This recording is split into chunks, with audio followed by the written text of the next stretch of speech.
Hi guys, it's Blackie for Shaman's Forge Woodscraft, and this is the modification to the William Collins Woodsmans Kukri sheath and the knife itself. As you can see, I've turned it into a vertical carry now instead of the big loop. I can slide it around behind me, I can slide it around. It doesn't interfere with my pack, it just gently swings in place, and I can adjust that if I want. I can also put a leg strap on it if I want to just keep it hooked to my leg in true vertical right there if I wanted to. But I like being able to do this and sit down and tip up. And this doesn't bother me. It's not really that floppy. It's easy just to pin it with your forearm if it is something where I got to jump or something. And it's easy to just grab a hold of it and step over. This is the way I used to carry a U.S. Army machete. And it's also the way I carry a big, a big kukri like this. It's the way I prefer to do it. It does not interfere with the pack as I turn around. And I can easily grab it, unhook it, pull it out, utilize it, and put it back. All without any problems. Just like that. Slide it around to the back. Now, let me readjust and I'll give you a close-up on it. Stay with me. Okay. Drop the pack. Now, I want to take it off my belt. I unhook, I slide it off. That easy. Now let's look at it. I removed the hump. I haven't dyed it yet because I want you to be able to see it clearly. I simply cut that off and removed the two rivets. And then I put me a hanging loop on it. Now, what is this hanging loop? All it is a big knot that's been run up under this leather tab right here for the retention strap, and then doubled over, and I've got a smaller cord that anchors it.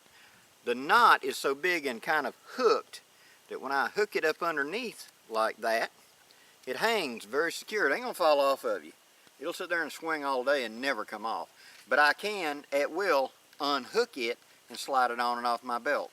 This also makes it very easy for me to slide it in and out of my pack. Now, what have I done to the kukri itself? This is 01 tool steel. I blued it. This is just simply gun bluing. That is all applied to it. Nothing else at this time has been modified to the knife. Why did I blue it? Well,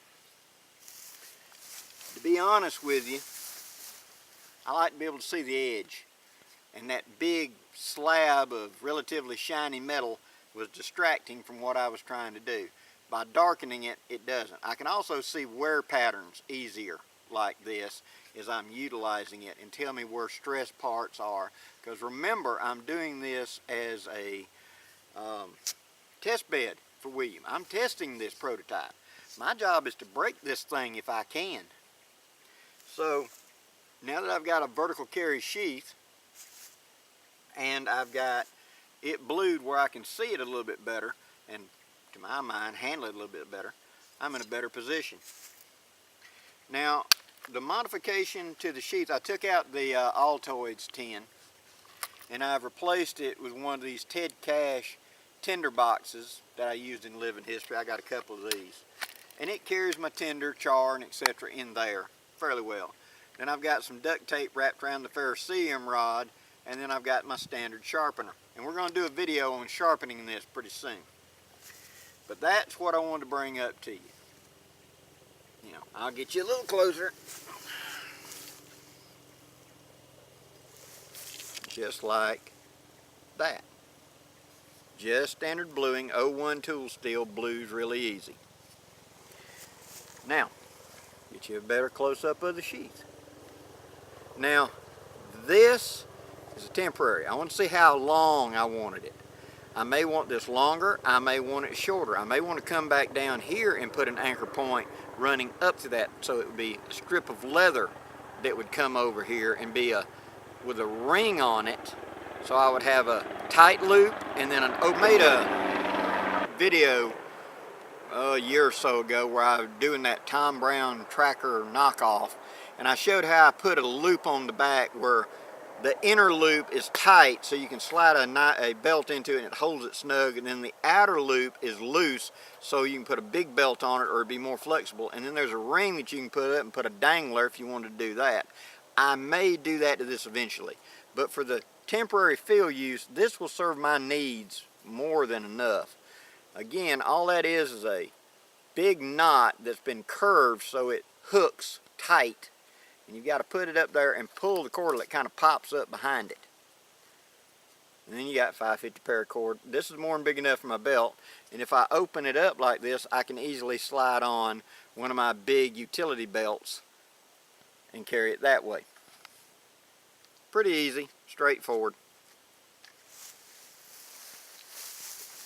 Any questions or comments you got, guys, please, put them in below. Anything you want to see me do with it, say so. We're here to field trial it. You're helping me. Give me ideas, give me questions, give me things that you want to know can I do with it. It is a different design for me because the thinness of it versus the thickness of what I'm used to. It's a very good chopper. It is a little big, we know that. William has designed this point to be useful. That's something I'm going to have to experiment with because I don't use the point on a kukri. And so we're going to have to work with all of these points. But your questions and comments, my playing with it, we're going to flesh this out. Okay, till the next video, guys. I'm Blackie for Shaman's Forge Woodscraft, wishing you safe journeys. Have a great day, guys.